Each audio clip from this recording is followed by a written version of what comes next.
ان دونوں سہاروں کے اٹھ جانے کے بعد، اور وہ بھی اتنے کم وقفے میں، یاد رکھیں کہ ایسے حالات شاید اللہ تعالیٰ کی طرف سے اس لیے گزارے جاتے ہیں اپنے مقرب بندوں پر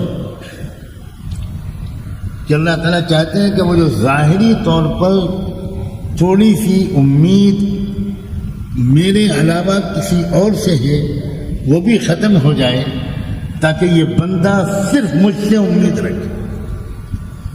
ہر طرف سے سہارے منقطع ہو جائے۔ اسی لیے شاید اللہ کے رسول کی دعاؤں میں سے ایک دعا یہ بھی ہے، اللہم یا سند من لا سند له، اللہم یا رجاء من لا رجاء له، انقطع الرجاء الا منک۔ اے اللہ جس کا کوئی سہارا نہیں، آپ اکیلے اس کا سہارا ہے۔ ایسے حالات گزارے جاتے ہیں کہ جب کوئی ایک بھی بندہ، کوئی مخلوق ظاہری طور پر حمایتی اور مددگار باقی نہیں رہ جاتی، اور اسی لیے آپ اس دونوں کے انتقال کے بعد آپ نے طائف کا سفر کیا، کیونکہ آپ یہ سوچتے تھے کہ مکے میں تو کوئی ہے نہیں، ابو جہل ہے، ابو لہب ہے، اس طرح کے لوگ ہیں، لیکن میں طائف جاؤں، دودھ کے رشتے سے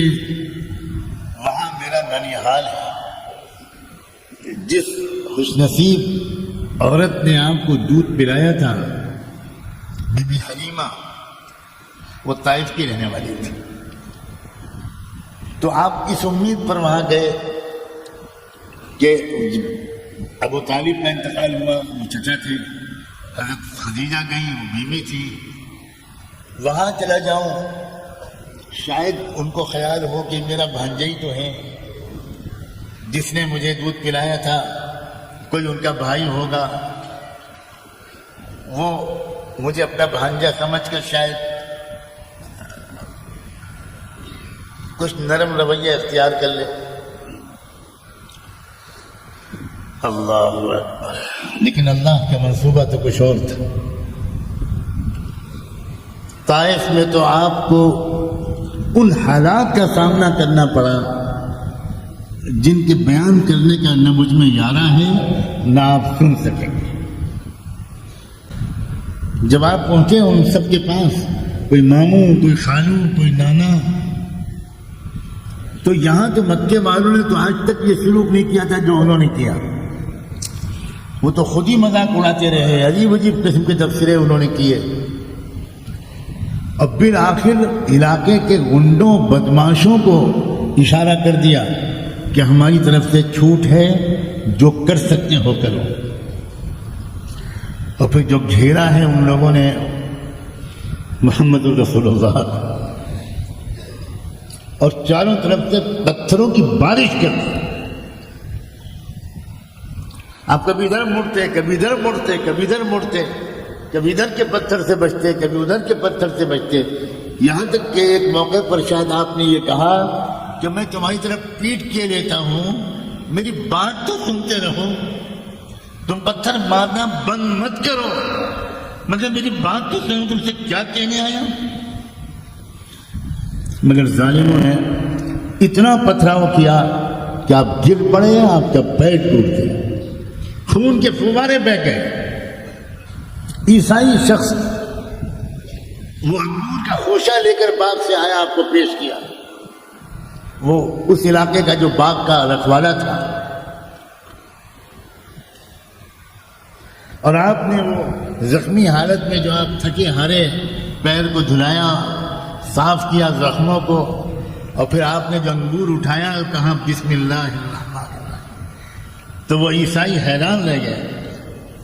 اس نے کہا کہ یہ کیا کہہ رہے آپ؟ تو آپ نے فرمایا میں وہی کہہ رہا ہوں جو اللہ کے نبیوں نے کہا تھا۔ کس حالت میں آپ وہاں سے واپس آئے؟ وہ طائف کا وہ پہاڑ، وہ جگہ اور وہ جانا، وہ راستہ طائف کا اتنا مشکل راستہ ہے کہ اس کو دیکھ کر رونگٹے کھڑے ہو جاتے ہیں کہ آقائے دو جہاں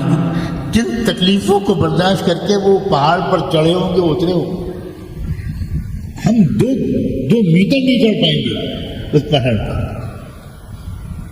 کوئی سڑک نہیں ہے، کوئی راستہ اس وقت نہیں تھا،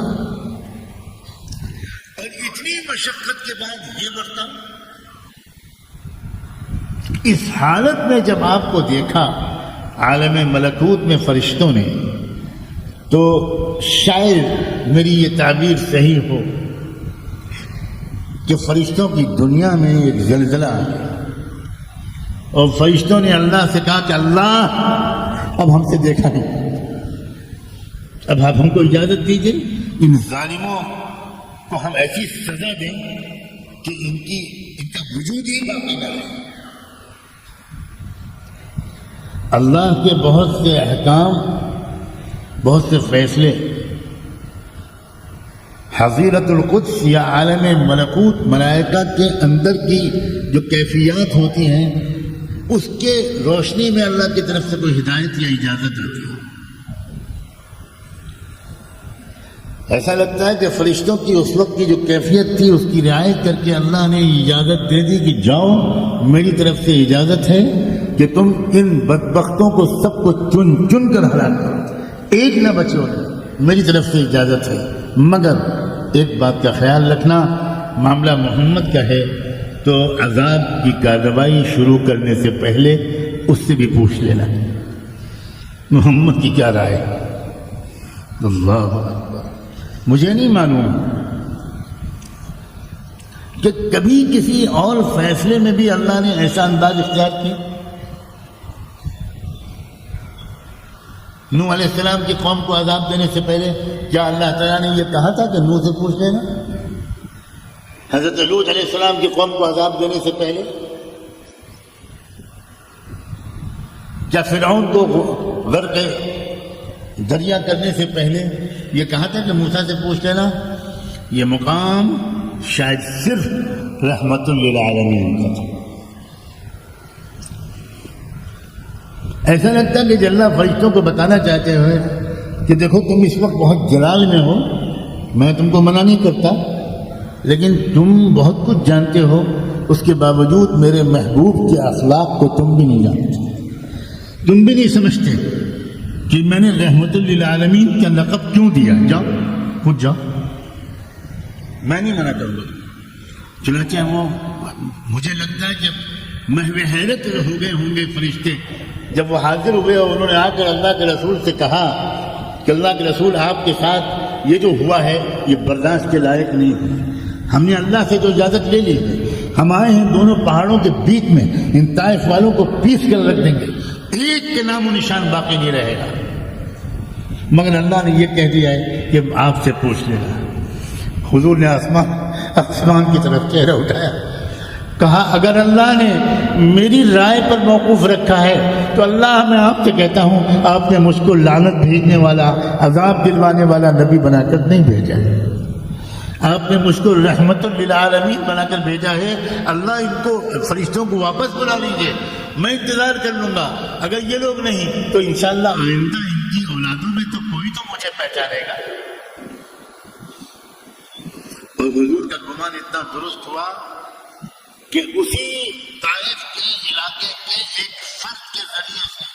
یہ پورا بر صغیر ہند و پاک، یہ نیپال، یہ سری لنکا، یہ بنگلہ دیش، یہ پاکستان، یہ انڈیا، یہ سب جو اسلام لایا ہے اس کے پیچھے اسی قبیلے کے ایک فرد کی محنت ہے، انہی لوگوں کی اولاد ہے جن کے ذریعے سے ہمیں کلمہ پہنچا۔ الصلاۃ والسلام علیک یا سیدی یا رسول اللہ۔ اب طائف سے یہ زخم کھا کر، اور زخم بھی صرف پیروں کے زخم